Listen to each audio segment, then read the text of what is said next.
And we are live. Good afternoon, everyone. I hope all is well. This is Will McNeil with Black Tech Jobs. I want to thank everyone for joining us today. We're super excited to bring to you quality content and quality speakers. As we've always done for our events, most importantly, our focus is in and around Blacks in technology.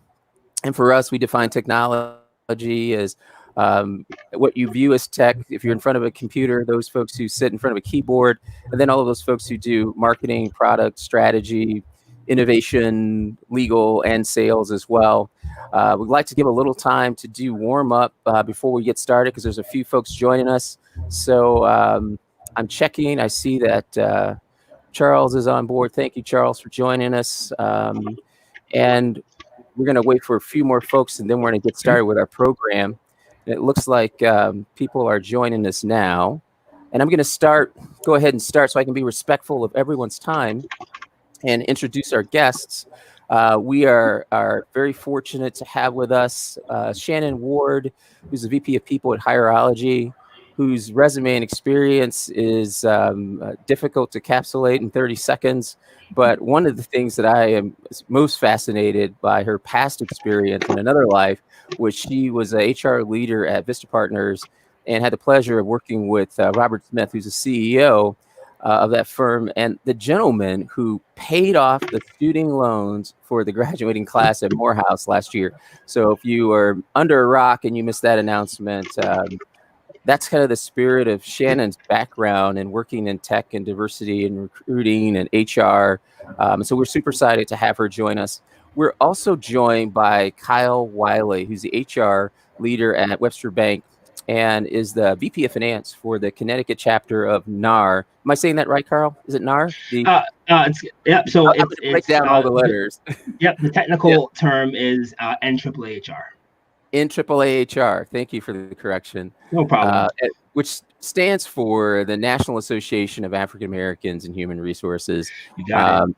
Shannon's here in Chicago, working like most of us remotely, and Kyle is in Connecticut out on the East Coast. So I'm going to start with a lob question. Maybe tell us a little bit about the companies you work for and kind of the customers that you serve. We'll start there. Shannon, ladies first.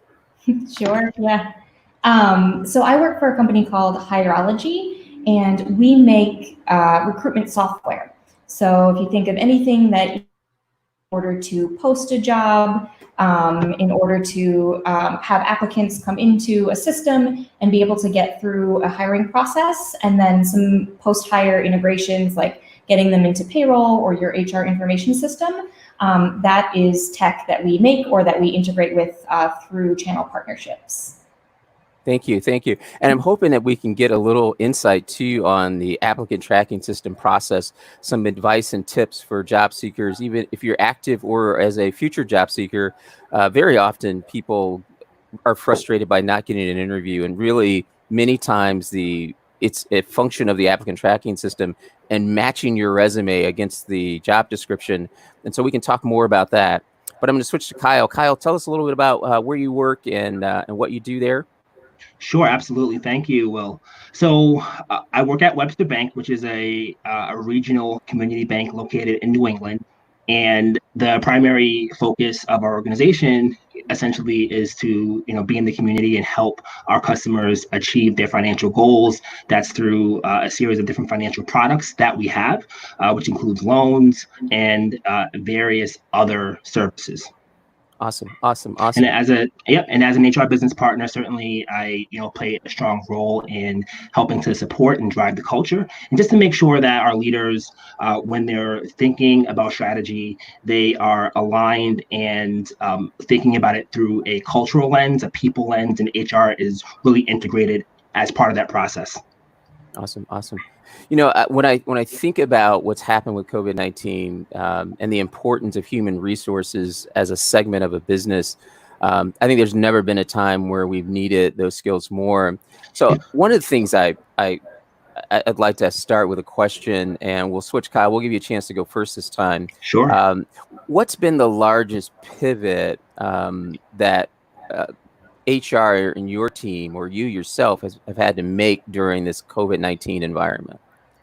Sure, thank you very much. So I would say one of the largest pivots is really, and I wouldn't even call it a pivot, but we're continuing to really dig into the heart of what human resources is. So the CEO of SHRM, Johnny Taylor, had a nice quote that I read the other day around HR in the times of COVID as being somewhat like first responders. So really making sure that at a level greater than we've ever had before, ensuring that we're really on the ground, supporting our employees, really making sure that they have the tools, the knowledge, and the resources to understand what's happening with the pandemic, knowing that there is so many layers of volatility, and also working with our leaders to make sure that we have programs in place, again, above and beyond what would be typical, to ensure that we're really enforcing that and supporting our customers and our employees.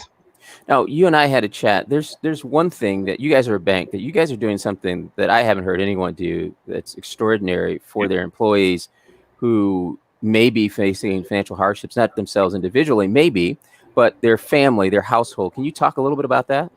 Sure. So we have a number of programs that we offer our customers, but really, again, understanding that our employees are also being impacted by COVID. Maybe not directly, given we're maintaining the job security for our employees, but they may have people in their family that are impacted due to furloughs, layoffs, etc., and need a source of income. So what we've done is create a program where we're allowing bankers to take interest-free loans in order to cover those expenses. Yeah, that's fantastic. We were talking about a core benefits package. That's huge. And it sounds like you guys have your own TARP or in modern day PPP program going on internally, which is fantastic. Shannon, can you talk about I'm going to switch gears. Can you talk about the biggest pivot that HR or you as a leader of the HR division of your company have had to make during COVID-19? Yeah, I would say kind of similar to Kyle, maybe not a full pivot, but it looks different now in terms of, we always want to make sure that we are doing everything possible to set our employees up for success, at any level, in any role. And the way that we go about doing that now looks a little different when we are, of course, of the business that's not essential necessarily, so we can work remotely.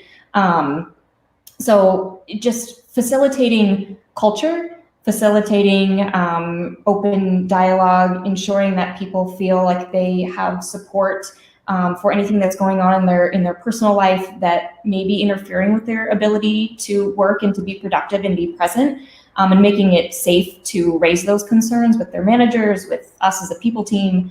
That's kind of our big pivot is, shifting away from maybe we had these big visions or big projects that we were working on for kind of 2020, like future vision. And we've kind of shifted away to just how can we support people who are going through this and we're all experiencing in different ways, and making sure that people feel supported during this time. Gotcha.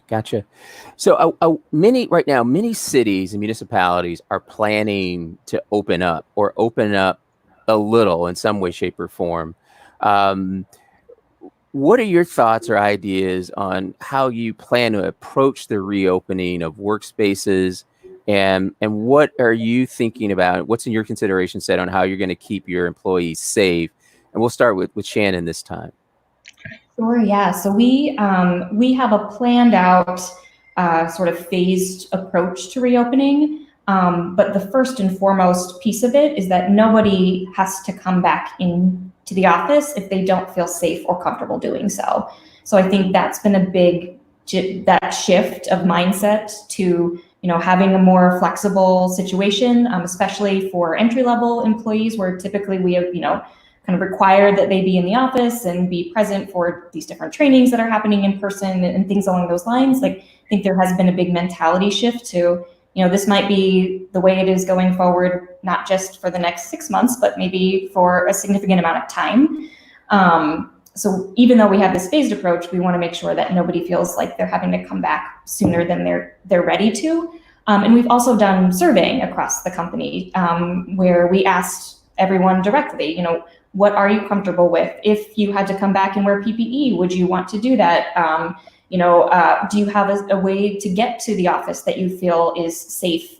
And so kind of layering in what employee sentiment is, along with everything from governmental to, you know, health guidelines that we're getting from Governor Pritzker in Illinois or Lori Lightfoot in Chicago, and the CDC. We're just trying to be thoughtful about that and ensure that we're taking our employees, their mindset into account as part of it.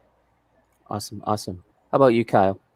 Sure. So, very similar to Shannon, we're taking a phased approach. One of the things that's unique about the banking industry, of course, is that we're considered essential. So, certainly a good portion of our organization has already been working through the pandemic, and we've had to make adjustments to that business model to ensure that we're still supporting customers by, so for example, we're in some spots where drive-through only, not allowing customers to come in with the exception of by appointment, and even with appointments doing the additional screening. And then in regards to your previous question around the shift, being a local centric bank, we culturally really like to be in front of people. We like to have that hands-on, face-to-face approach. So that's really gone to the wayside in favor of the remote culture. And as we're thinking about the return, we want to ensure that we're maintaining psychological safety,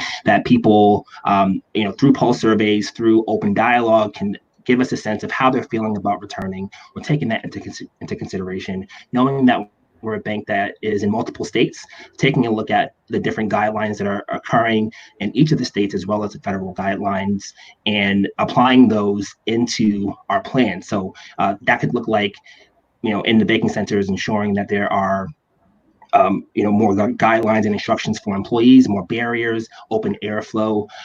It could look like in the corporate offices, restricting the number of people in an office in a certain area, in the elevators, in the stairway, in the bathroom, cafeteria, etc., and really making sure that whenever we turn that proverbial switch, we're really communicating and going above and beyond to, in some ways, over communicate all the steps and thought that's going into that return process. But certainly we're taking a phased approach, looking at roles that traditionally would be most productive in the office and taking it from there. But similar to Shannon, if folks are uncomfortable, taking that into consideration and ensuring that they have the assurance that they can continue to remain out for as long as they need to. Okay, good. I'm going to ask a question, but I'm also going to let our audience members pose their questions too via the chat. My next question is, how has the new environment affected recruiting at your firm? What does that look like? How are interviews structured? Can you and then what's onboarding look like? So if you get a new job, you get hired, what's day one?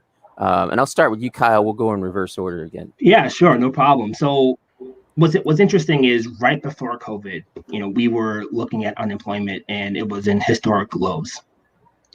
That was something that we celebrated, and in some cases, you would consider that being an employee's market. The national quits rate was as high as ever, which indicated people were more confident in looking for other opportunities. So things were going relatively well. We had a steady volume of recruiting.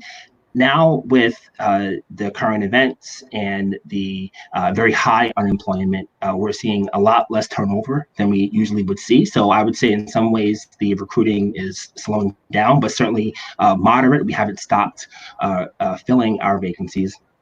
And in regards to the onboarding experience, that's something that has changed. So traditionally, that would be something that would be done in person in our corporate hub sites, where they would meet people, have a great conversation, get set up for IDs, equipment, etc. Now we're doing all that digitally. And with the help of the DHS, Department of Homeland Security, that has eased up on the I-9 verification processes, it's allowed us to be able to do a lot of that remote. And then if they're being hired in a hub site, certainly they would be onboarded virtually. If they work in the banking center, they would be in the banking center. And then just going back to interviews, the interviews primarily would be based on the comfort of the interviewer and the interviewee. It could be in person at a secure location, or it could be over the phone based on the individual preference. Got it. How about you, Shannon? Yeah. Oh, go ahead. Sorry. No, I was just going to repeat the question, but no, go ahead. Yeah. So we actually onboarded a cohort of new hires about 3 days after we started shelter in place. So that was, my team was working furiously to figure out, okay, how will this work and how will we make sure that they retain all the great benefits of, getting to facilitate meeting and connecting with their team and members outside their team that they won't have if they're not in the office. So we onboarded that first group, and I think what we found was that by giving very specific structure to each of their days, at least for the first week, blocking off like, hey, from 1 p.m. to 2:30, you're going to have this training, and from 2:30 to 3, like the expectation is that you do this, exercise, and from 3 to 4, we've set aside time that you can just kind of get to know your team a little bit better. So having a very specific schedule that we could provide them in advance, we think made that a lot smoother, since they wouldn't have the benefit of onboarding in person. From a hiring perspective, we've actually been on a hiring freeze since this has started, and we don't see that ending in the near future. But my team lead of talent acquisition has adjusted her talk tracks and her messaging so that she can answer questions. Whereas before, when we're talking to candidates, it's that they assume that they're going to be in a process right away and that they're going to have an interview. I think there's a general understanding amongst the candidate base that that may not happen now, but we've also provided some very specific messaging and been able to kind of lean into some of the good stories that have come out of this time, like how we have been able to have this flexibility to be able to work from home, given equipment that we provide and the transparency of our leadership team and kind of leading through this time frame. So being able to kind of talk about the good things that have happened with candidates and set expectations that we may not have anything open right away, but we'd love to have them in our network in the longer term. Got it. This has been a difficult time for every employee at every level across every organization. So pivoting work, I think now we've kind of more normalized. But one of the challenge areas, as I've talked to CTOs and leaders in tech, has been the challenge of frontline leaders adjusting as leaders in this environment. So if you were accustomed to seeing your team face to face and having scrum meetings where everyone was in a circle, now everyone's remote.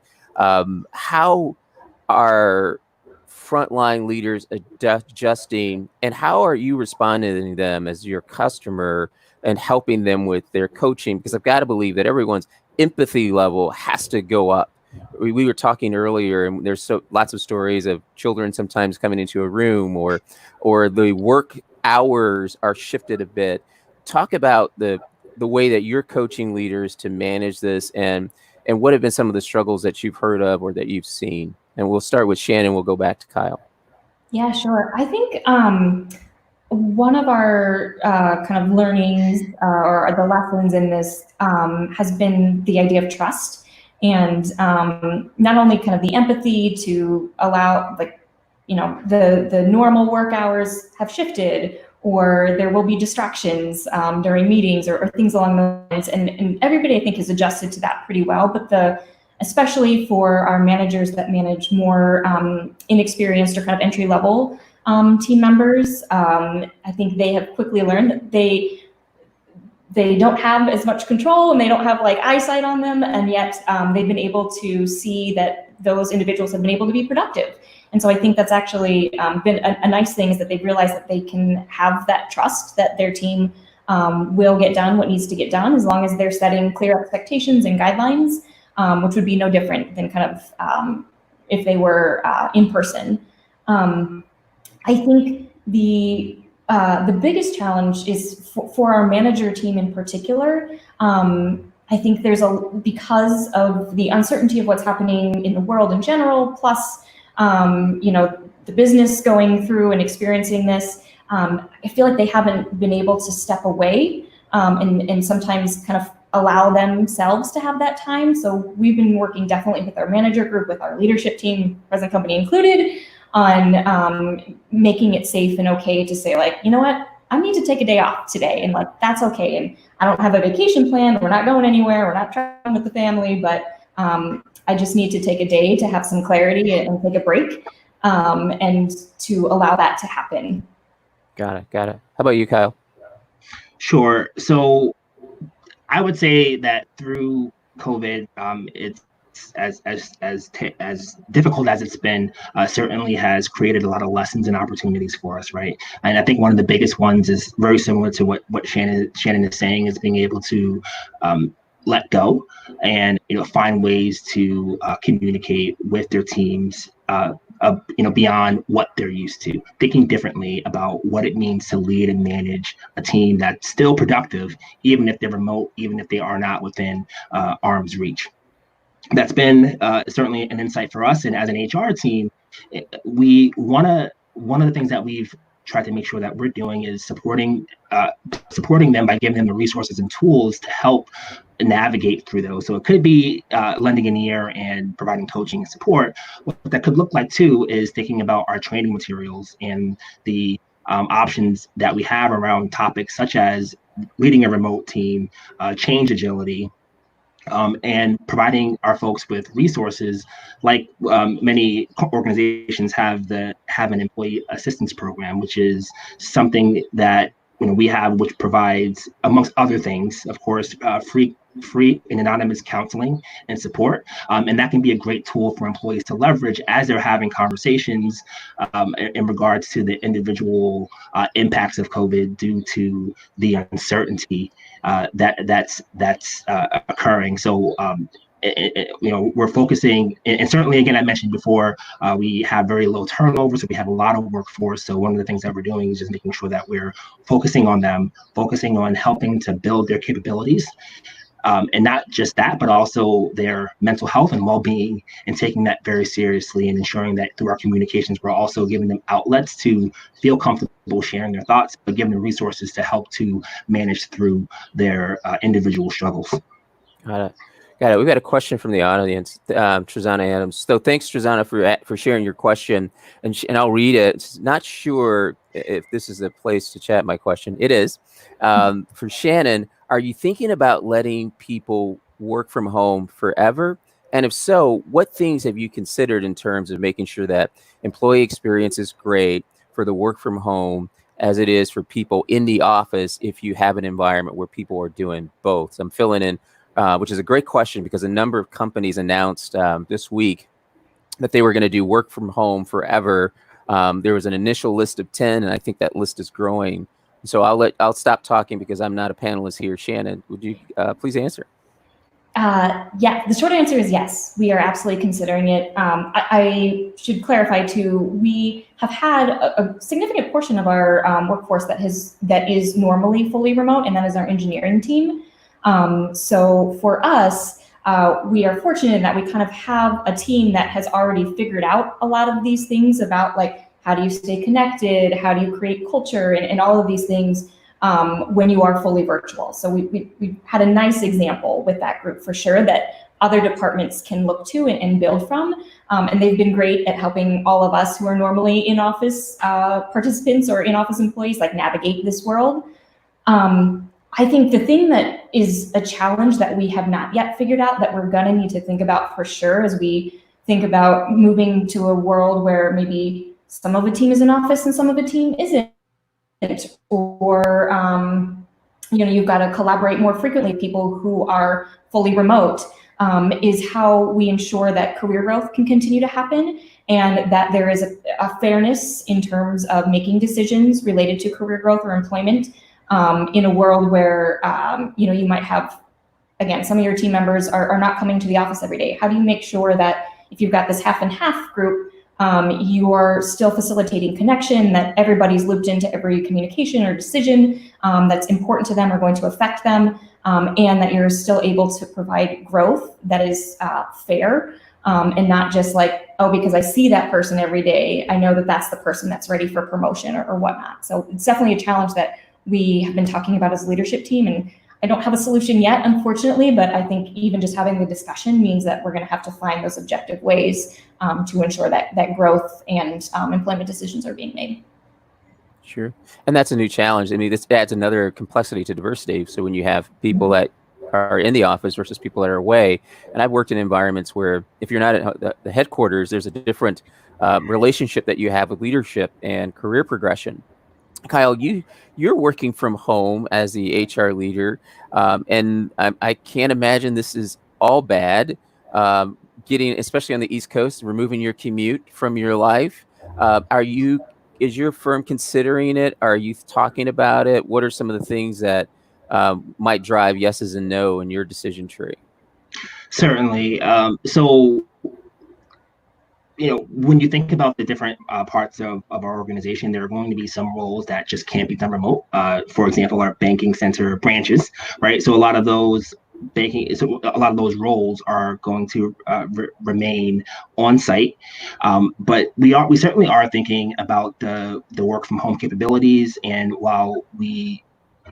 prior to the pandemic, we've certainly been thinking about how we culturally continue to move towards a flexible workspace. With the pandemic, certainly, I think innovation is really important, and it's really important to question how we do things. So I'll give you an example. We do have a number of our banking center employees who, for one reason or another, have not been able to come back to the office. So a number of those folks have been redeployed into our call center. And our call center has traditionally worked 100% on site in one of our hub sites, and they're currently now 100% remote. So we've transitioned a lot of our banking center employees temporarily into this quasi remote full-time role, and I think that's going to have longer term implications on how we look at our strategy in the future.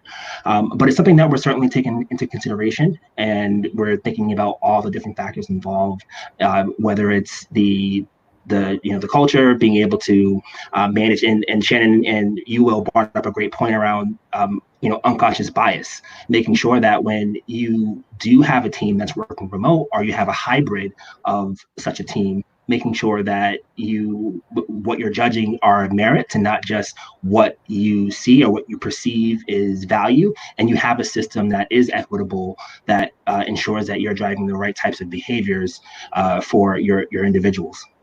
Got it. We've got another question, and I hope I'm pronouncing this right, Jure. I'm assuming that the T is silent, and if it's not, shame on me. The question, and we thank you for your question. I heard, and I'm speaking for Jure, I heard of a recent stat that said only 2% of resumes get seen by an actual person. Even before COVID-19, when applying for a job, it felt like I was throwing my resume into a black box. Can you talk about how resume processing software works in general, and provide some tips on how to get past the screening software? And this is something that I wanted us to talk about. So Shannon, please, this is a good question. Yeah, absolutely. I can say I get very passionate about this personally because I am a firm believer in applicant and candidate experience. And I'm fortunate that I work for a company that has software that is in alignment with that. So I will say, I don't know the stat off the top of my head, but I would not doubt that what you have outlined there is totally correct. I can't speak to other ATSs per se, but I can say for Hierology in particular, because we pride ourselves not only on adhering to best practices, which means that every single candidate or applicant gets a response, even if it is like a rejection, I can guarantee that every single person that applies for any Hierology job has an actual human that reviews their resume and makes a decision. And then they will get a follow-up, whether it's, hey, like, we'd love to schedule a time to talk, or, you know, I don't think it's right at this time, but would encourage you to apply for a different role, or encourage you to apply at a later date. So I absolutely hate that black box feeling. I know I have been through it personally myself in the process, and we not only have software that helps enable some automation with that for businesses that use us, but also when we're coaching the various customers in our wheelhouse, we talk about best practice of having a great applicant and candidate experience, because that is the thing that people will remember and will go and tell their friends about and their family members about. So 100% agree that that's a huge gap in hiring in general. I think in terms of things that may help kind of, I don't know, beat the algorithm or whatever, I don't have a ton of advice, to be honest, but I do think that I think, Will, you might have mentioned it earlier, like the point of having a resume that has the same like keywords as a job description tends to help. You know, if literally the job responsibility on your resume is the same responsibility as a job description, I think being willing to kind of modify your resume based on applications and kind of roles that you're applying to is one way that definitely helps stand out. I definitely agree that putting things like accomplishments at the top is a great way to show whether it's a recruiter or a hiring manager, some of the great things that you've done, and not being afraid to advocate for yourself. I'll speak as a woman in tech. Certainly there's kind of a feeling of like, oh, I'm boasting or I'm being prideful if I talk about all the great things that I've done or how awesome I am at my job, but absolutely not on a resume. Like 100% put that in there, and would encourage it throughout an interview process as well. Sure. And I'm going to chime in a little bit because this kind of crosses over my background. So, you know, there's this thing called keyword stuffing. One of the great challenges across applicant systems is that no two applicant systems are exactly alike, and different companies use different systems, and different companies use different versions of different systems. And so universally, there's not a common language across applicant systems for every company and every version that they have. Second, there's not a common language for job seekers and employers to describe the keywords that describe accomplishments and contributions.